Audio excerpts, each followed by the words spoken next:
This is part 3 of the lesson Bhagya Shilpigadu from Siri Kannada grade 10. This is continuation of contributions made by Sir M. Vishweshwaraya. Mysuru ಸಂಸ್ಥಾನದ ಮಹಾರಾಜರಾಗಿದ್ದ ನಾಲ್ವಡಿ ಕೃಷ್ಣರಾಜ ಒಡೆಯರು ವಿಶ್ವೇಶ್ವರಯ್ಯ ಅವರನ್ನು ದಿವಾನರನ್ನಾಗಿ ನೇಮಿಸುವ ಮೂಲಕ ಹೊಸ ಮನ್ವಂತರಕ್ಕೆ ಅಡಿಪಾಯ ಹಾಕಿದರು. So the king of Mysore state, Nalvadi Krishnaraja Vodayar, appointed Vishweshwaraya as the Diwan of Mysore and thus laid the foundation for radical changes. ಆಡಳಿತದಲ್ಲಿ ಹೊಸ ಮಾದರಿಯನ್ನು ಅನುಷ್ಠಾನಗೊಳಿಸಿ ಕಚೇರಿಯ ಕೆಲಸ ಕಾರ್ಯಗಳಲ್ಲಿ ಸುಧಾರಣೆ ತಂದರು. And Vishweshwaraya introduced a new model of governance and improved the functioning of the office. ಅಷ್ಟೇ ಅಲ್ಲದೆ ದಕ್ಷತೆ ಮತ್ತು ಪ್ರಾಮಾಣಿಕತೆಗೆ ಒತ್ತು ನೀಡಿದರು. Not only that, he stressed or gave importance to efficiency and honesty. ಸಂಸ್ಥಾನದಲ್ಲಿ ಸ್ಥಳೀಯ ಮಟ್ಟದಲ್ಲಿ ಕೇಂದ್ರೀಕೃತವಾಗಿದ್ದ ನ್ಯಾಯಾಂಗ ಮತ್ತು ಕಾರ್ಯಾಂಗಗಳ ಅಧಿಕಾರವನ್ನು ಪ್ರತ್ಯೇಕಗೊಳಿಸಿದರು. So at local levels, the judiciary and executive powers were concentrated at local levels, which he separated. Gandhiji ಅವರು ಮೈಸೂರಿನ ಆಡಳಿತ ರೀತಿಯನ್ನು ಮುಕ್ತ ಕಂಠದಿಂದ ಹೊಗಳಿದರು. And Gandhiji very candidly praised the administration of Mysore. ಇದರಿಂದ ಮೈಸೂರು ಮಾದರಿ ಎಂಬ ಹೊಸ ಆಡಳಿತ ಮಾದರಿ ಜನ್ಮ ತಾಳಿತು. And because of this, a new administrative model called as the Mysore model took birth. Visvesvaraya ಅವರು ಆಧುನಿಕ ಶಿಕ್ಷಣವೇ ಎಲ್ಲಾ ಸಮಸ್ಯೆಗಳಿಗೂ ಪರಮೋಚ್ಚ ಪರಿಹಾರವೆಂದು ನಂಬಿದ್ದವರು. So Vishweshwaraya believed that the ultimate solution for all problems is modern education. ಶಿಕ್ಷಣವು ಸಂಜೀವಿನಿ ಎಂಬುದನ್ನರಿತಿದ್ದ ಅವರು ಶಿಕ್ಷಣದ ವಿವಿಧ ಯೋಜನೆಗಳನ್ನು ರೂಪಿಸಿದರು. So he understood that education is the best solution, or education is like a medicine, and so he designed various schemes. ಅದಕ್ಕಾಗಿ 1913ರಲ್ಲಿ ಪ್ರಾಥಮಿಕ ಶಿಕ್ಷಣ ನಿಬಂಧನೆಯನ್ನು ಜಾರಿಗೆ ತಂದರು. And for this, in 1913, he introduced a law, or he regulated the primary education. ಪ್ರೌಢ ಶಿಕ್ಷಣ ಶಾಲೆಗಳು ಮದ್ರಾಸ್ ವಿಶ್ವವಿದ್ಯಾನಿಲಯದ ನಿಯಂತ್ರಣಕ್ಕೆ ಒಳಪಟ್ಟಿದ್ದವು.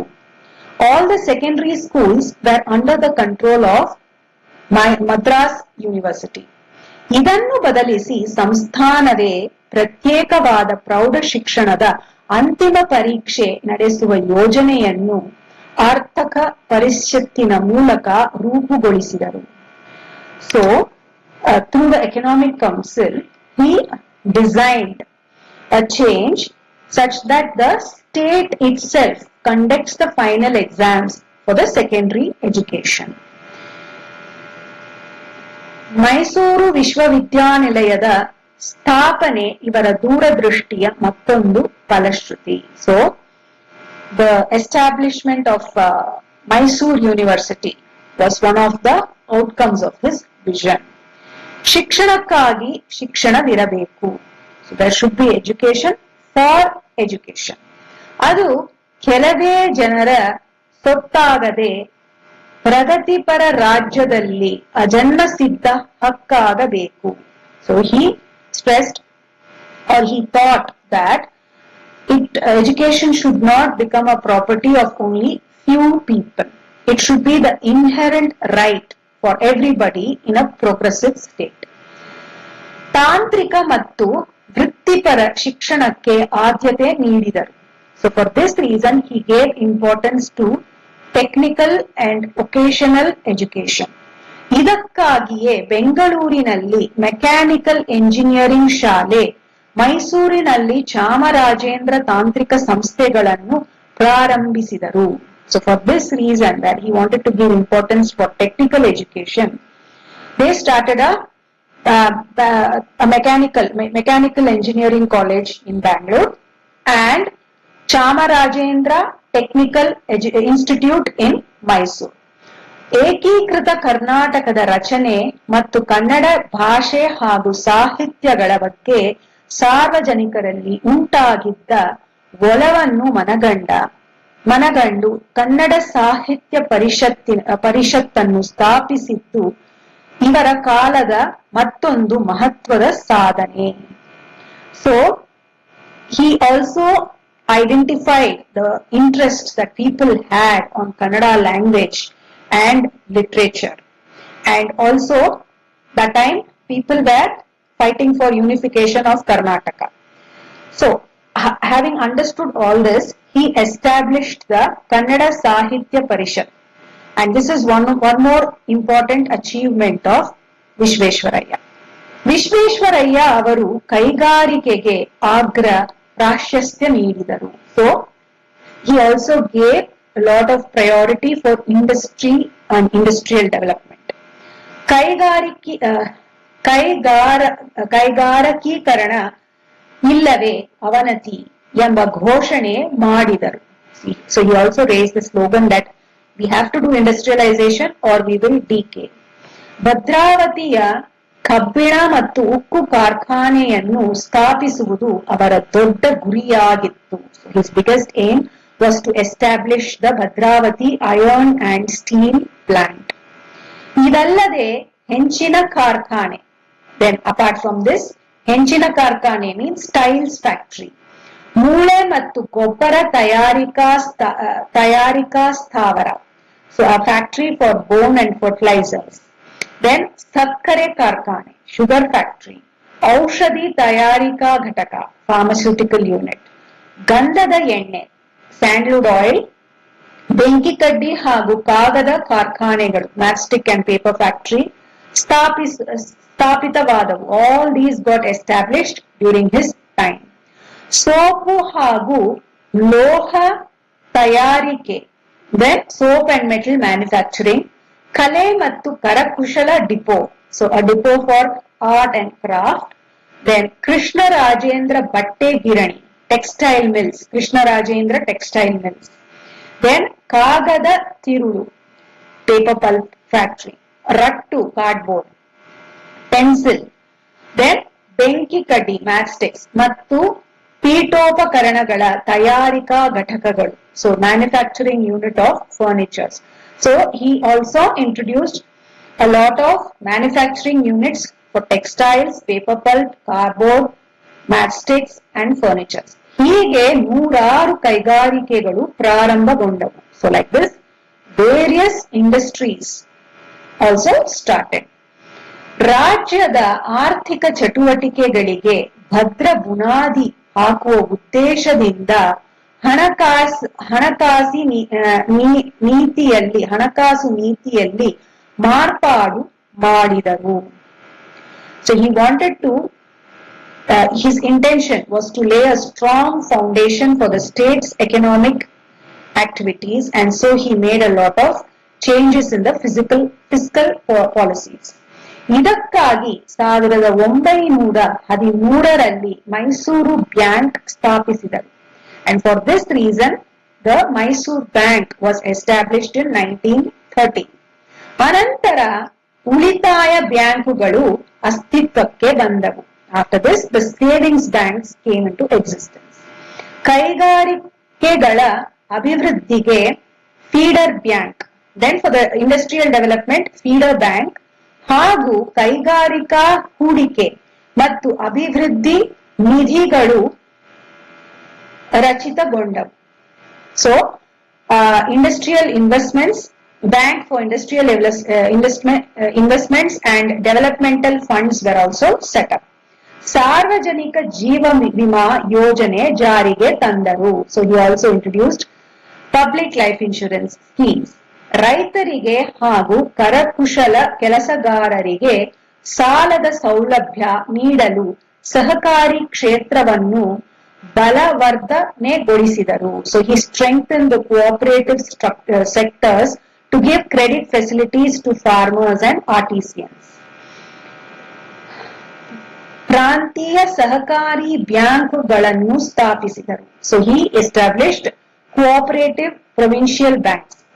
ರಾಜ್ಯದ ಆಸ್ತಿಯನ್ನು ಹೆಚ್ಚಿಸಿ. So he increased the revenue of the, he increased the state's wealth. Then ಆದಾಯ ತರುವುದರ ಮೂಲಕ, and he increased the state's wealth by bringing in revenue. ಅಭಿವೃದ್ಧಿ ಕಾರ್ಯಗಳ ಪ್ರಭಾವವನ್ನು ಅಳೆಯಲು ಅನುಕೂಲವಾಗುವಂತೆ ಆಯವ್ಯಯದಲ್ಲಿ ಹೊಸ ದೃಷ್ಟಿಕೋನವನ್ನು ಕಂಡುಕೊಂಡರು. So he had a new vision to measure the impact of developmental works and brought in changes in the budget. Gommata ವ್ಯಕ್ತಿತ್ವ ದಾರ್ಶನಿಕ ನೇತಾರರಾಗಿ ಆಡು ಮುಟ್ಟದ ಸೊಪ್ಪಿಲ್ಲ ಎಂಬ ಗಾದೆ ಮಾತಿನಂತೆ ಬೆಳೆದ ವಿಶ್ವೇಶ್ವರಯ್ಯ ಅವರಿಗೆ ಬ್ರಿಟಿಷ್ ಸರ್ಕಾರ ಸರ್ ಪದವಿಯನ್ನು ನೀಡಿ ಗೌರವಿಸಿತು. ಸೊ ಗೊಮ್ಮಟ ವ್ಯಕ್ತಿತ್ವ means Vishweshwaraya had a very strong, bold and noble personality. He was a visionary leader. Aadu muttada soppilla. So this is like it's like a proverb. Aadu muttada soppilla is a proverb which literally means that expert in everything, expert in all things. So Vishweshwaraya was an expert in everything. So for this reason, the British government honored him with the title of Sir.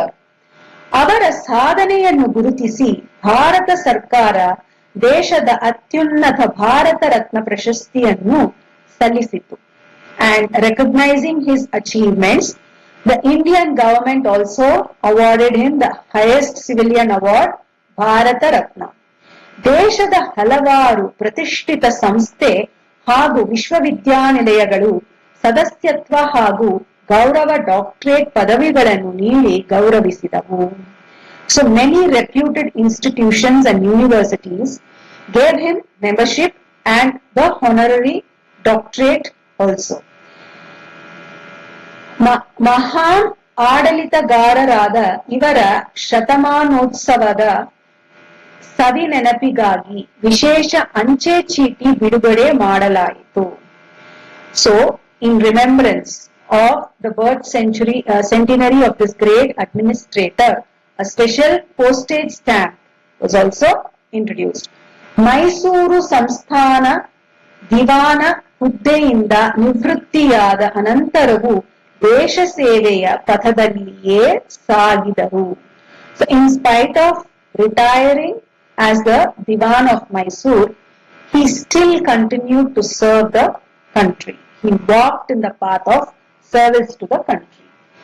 ತಮ್ಮ ಪರಿಪಕ್ವ ಅನುಭವವನ್ನು ದೇಶದ ಅಭಿವೃದ್ಧಿಗಾಗಿಯೇ ಬಳಸಿಕೊಂಡರು. So he used all his experiences for the development of the country. ಸಾಹಿತ್ಯ ಸೃಷ್ಟಿಯನ್ನು ಮಾಡಿದ್ದಕ್ಕೆ ನಿದರ್ಶನ. So he also has written a lot of books. So examples of his literary creations are Reconstructing India. The first one is Reconstructing India. Then Planned Economy for India. ಹಾಗೂ ಆತ್ಮಚರಿತ್ರೆ, autobiography also. Memories of my working life. So this was the autobiography, Memories of my working life. Nation building plan for India, Kritigal. So these are all the books that he has written. September 15, 1960 ಶತಮಾನೋತ್ಸವ ಅಭಿನಂದನೆ sir MV. ಅಭಿನಂದನಾ ಗ್ರಂಥವನ್ನು ಪ್ರಕಟಿಸಲಾಯಿತು. So on 15th September 1960, celebrating his centenary, he turned 100, right? So there was a lot of compliments and congratulations for his centenary celebrations, and also a book was published congratulating him.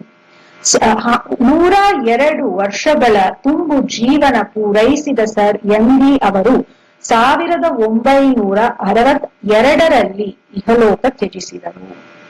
So Vishweshwaraya lived a full life of 102 years and he left the earth in 1962. ಇವರ ಹುಟ್ಟು ಹಬ್ಬದ ನೆನಪಿಗಾಗಿ ಇಂದಿಗೂ engineers ದಿನಾಚರಣೆಯನ್ನು ಮಾಡಲಾಗುತ್ತದೆ. So as a remembrance of his birth, even today Engineers Day is celebrated. So this is the great personality Sir M. Vishveshwaraya.